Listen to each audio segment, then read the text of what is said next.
पत्नियां हैं, सब प्रसन्न हैं। नारद जी ने आकर स्वयं इनकी गारस्थ लीला का दर्शन किया हुआ।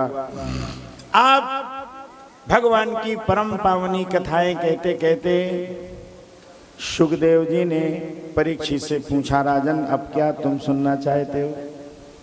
अब ये बताओ तुम क्या सुनना चाहते हो? तो परीक्षित ने कहा, महाराज भगवन यानि च अन्यानि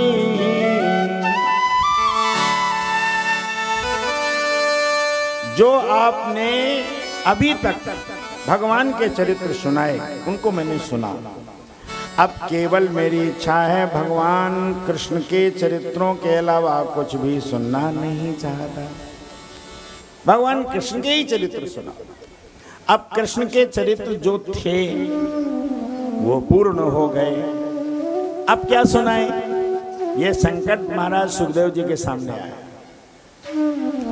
तो सुखदेव जी ने समाधि में जाकर भगवान कृष्ण के चरित्रों को ढूंढने का प्रयास किया। समाधि में गए, आंख बंद करके अंतर्मुख चले गए। जब आंख बंद करी तो जहां समाधि खुली वहां क्या देखा? वहां द्वारिका का दृश्य दिखाई पड़ा और द्वारिका में भगवान श्याम सुंदर बैठे हुए हैं। उन्हीं के बगल में एक बूढ़े वृद्ध ब्राह्मण बैठे हुए हैं। भगवान अपने हाथों से उस ब्राह्मण के पैर धो रहे हैं और लोग पूछ रहे हैं ये कौन है? तो भगवान उनका परिचय बता रहे हैं। और जो ही परिचय बताना सुना, उनका नाम सुना, इधर आंख बंद होने के कारण और वाणी बंद होने के कारण परीक्षित की कथा रुक गई। जैसे मैं एकदम बंद कर दूं तो आपको क्या हुआ महाराज, ऐसा पूछोगे क्या हुआ? तो ऐसे परीक्षित जी ने कहा क्या है महाराज?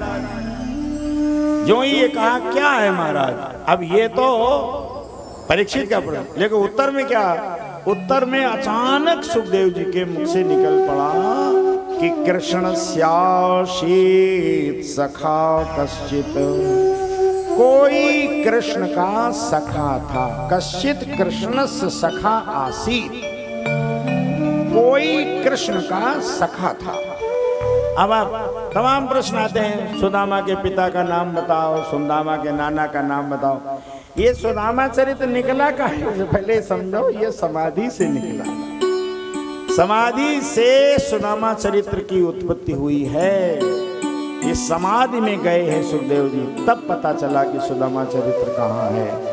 तो वहीं से शुरू हो गया, कृष्ण का सखा था। तब परीक्षित जी ने पूछा, महाराज ऐसे नहीं, ऐसे नहीं, जरा सही सही बताओ, ये कृष्ण का सखा तो था, कौन था और उसका नाम क्या था? उसके जीवन की थोड़ी चर्चा करो। तब सुखदेव जी ने बताया कि महाराज भगवान कृष्ण के साथ पढ़ने वाले एक सखा का नाम सुदामा था। और उस सुदामा की योग्यता क्या थी? सुदामा की योग्यता ये थी कि वो जीवन में उनके शांति थी, प्रशांत आत्मा जितेंद्रिय। वो आत्मा प्रशांत थी उनकी, जितेंद्रिय थी। गजब। तमाम लोग सुदामा को कोई भिखारी कहता है, कोई कुछ कहता है। यहाँ लिखा है विरक्त इंद्रियार्थेषु प्रशांत आत्मा जितेंद्रिय। समझना जरा, इंद्रियों से विरक्त और आत्मा जिनकी प्रशांत। प्रशांत माने जरा सी उनकी आत्मा में कोई डमाडोल ना हो, हलचल ना हो, एकदम शांत आत्मा। और एक बात समझ लो, सुदामा कभी किसी से नहीं मांगते, मांगा नहीं, कभी मांगते ही नहीं। अपने आप कोई उनको चादर उड़ा दे, मनाए ले लिया, मना वो छोड़ दिया। अब आप कहोगे तो फिर संपन्न होंगे। इनकी पत्नी का नाम सुशीला है और घर में बच्चे भी हैं। और संपत्ति क्या है, साधन क्या है? तो लिखा है यदर्क्षोपपन्नेन वर्तमानो गृहाश्रमी यदर्क्षा उपपन्नेन। इसका मतलब क्या हुआ? अपने आप जो आ जाए, मांगा नहीं।